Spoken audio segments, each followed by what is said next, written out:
I'm gonna start off with an unpopular opinion.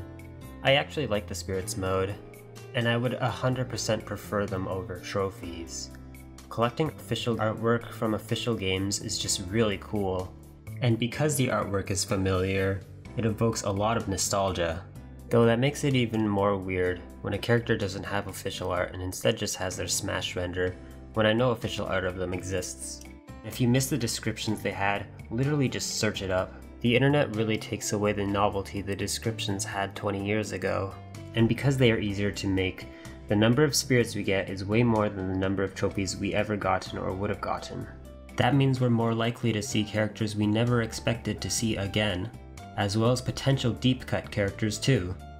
This next point shouldn't change whether spirits are good or not, but it's worth mentioning that the trade-off for spirits instead of trophies is more dev time, which allowed for more fighters we'd love to see. That being said, is the spirits mode perfect? No. In fact, I wouldn't even call it great. The reward and collection itself is really cool, and battles themed around the spirit characters themselves is such a fun idea, but why are they tied to a card game?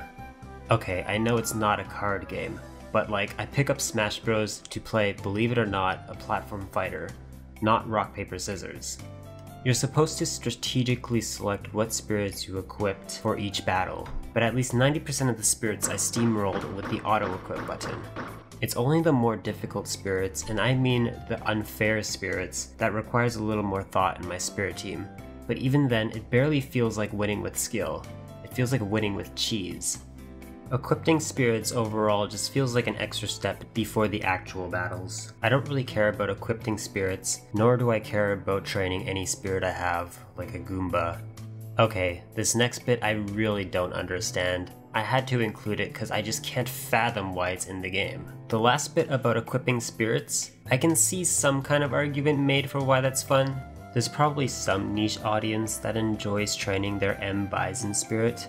But this next thing, someone please explain to me what it serves for the gameplay. I am talking about this weird spinny ring minigame. In case you don't know what it is, after you beat a spirit in a battle, you have to capture it by shooting it through a spinning shield. It's a timing minigame. Doesn't that sound like a really fun addition for your platform fighter?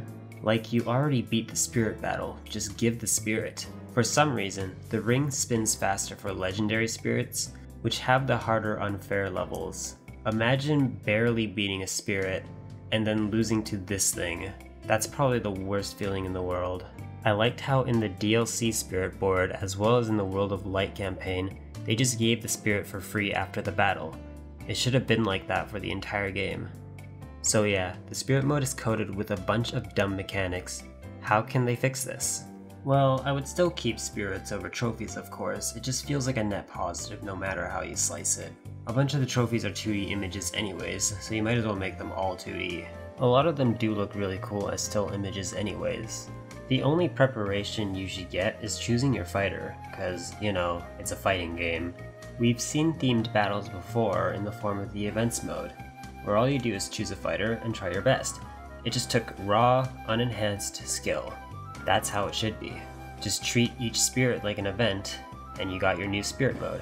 In Smash Bros. Wii U, the events mode was kind of like a map where they branched into each other. In a way, that's how spirits are presented in the World of Light campaign, so I think keeping a map with branching paths is a good idea.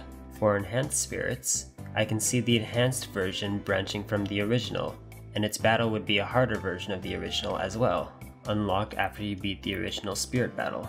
And of course, no spinny ring minigame. Absolutely not.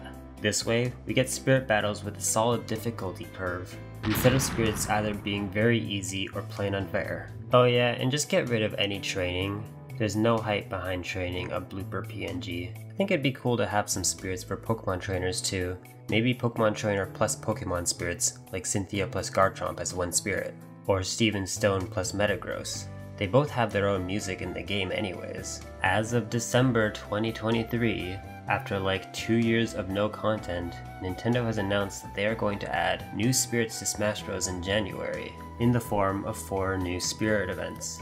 If I had to guess, it's probably not 4 separate games, since more than 4 games came out in the last 2 years. It's probably a bunch from like Pikmin 3, Super Mario Wonder, Tears of the Kingdom, Xenoblade 3, Pokemon Scarlet Violet, Kirby in the Forgotten Land, etc., split between the 4 events. If Sakurai really wasn't a coward, he would finally give us that Undertale Spirit event that they never gave us, despite giving Cuphead a Spirit event for some reason. The absolute best case scenario, in my opinion, is a Spirit event themed around indie games, like that thing Among Us did not that long ago. That's a tribute that would give the game's 5-year anniversary justice.